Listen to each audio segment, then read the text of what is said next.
Саламатсыздарбы, YouTube каналыбыздын көрөрмандары. Кыргызстандын тышкы карызы 5 миллиард долларга чукулдап калды. Муну ар бир кыргызстандыкка бөлсөк 723 доллардан тиет. Өткөн жылда карызды төлөө үчүн атайын эсеп ачылып, азыркыга чейин 13 миллион сом чогулган. Биз шаарыбыздын тургундары эсепке акча которушабы же беришпейби сурап көрдүк. Endi memleketlik qarzı har bir Qirg'iziston gражданы qarzi bo'lib hisoblanadi. Xudo xolisa mana shunga o'z alamimizni qo'shaman degan umiddaman. Mana shu shotni biladigan bo'lsa, biz ham o'zimizni qo'limizdan kelgan narsa bilan mamlakat uchun, Qirg'izistonimiz, mekanimiz uchun yordam qilamiz. Tishqi qarzdan haqiqatda qutulish kerak. Bu birinchi o'rinda tishqi qarzdan qutulish. Bu nafaqat hozirgi bizni prezidentimiz Sadir Japarovni umuman barliq gражданlarda millat deb hisoblayman. Administratsiyada yuqorida odamlar bu narsani chechish kerak. Endi aktual haqiqiy qilib chechish kerak. No, bu yerda ellardagi hech qanday bunday qarzga biz ham o'zimizni salimizni qo'shib, shundan tezroq qutulishni o'ydamiz. Xudo xolisa mamlakat uchun yordam beraman degan umiddaman. Эми баягы бизде коррупция болуп жүрдүк, чиновниктер баардыгы мынантип байып, чиновниктер жеп койду да мына. Эми ошолор бир жагы төлөш керек, кусуш керек. Ушул менин оюм.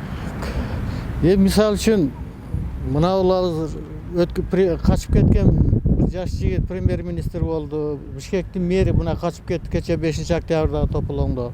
Мына ушуларды алып келип шадыйып, алып келип кустуруш керек. Мисалы үчүн Атамбаев бизде Кыргызстандагы эң алдыңкы байлардын ушул жеп ичип коррупцияга малынган президент болду да. Атамбаев да төлөш керек. Коррупцияга малынган чиновниктер бардыгы төлөш керек. Төлөйбүз Кыргызстаныбыз үчүн, мекенибиз үчүн төлөйбүз. Болушунча жалгыз жетишинче. Эми бирдиктүү болсок жеңебиз да. Пул жеп кетти, ол жеп кетти деп жөн койсок да болбойт. Жегендер жеп кетти. Не кылабыз? Сиз төлөйсүзбү? Төлөйбүз анан кийин элибиз үчүн, жерибиз үчүн төлөйбүз деп не кылабыз? Кыргызстанда жашап аткандан кийин беришибиз керек го, чтобы башка өлкөлөр Кыргызстандыбызды басып албаш үчүн. Эгер ушунчалык эле крайний случай тартыла турган болсочу, албетте беребиз. Эми кичине акча сумма болсо деле бериш керек го деп ойлойм. Төлөбөй койсок андан кийинки уже кеч болуп калат да. Андан кийинкиси мындан да жаман болуп калышы мүмкүн да.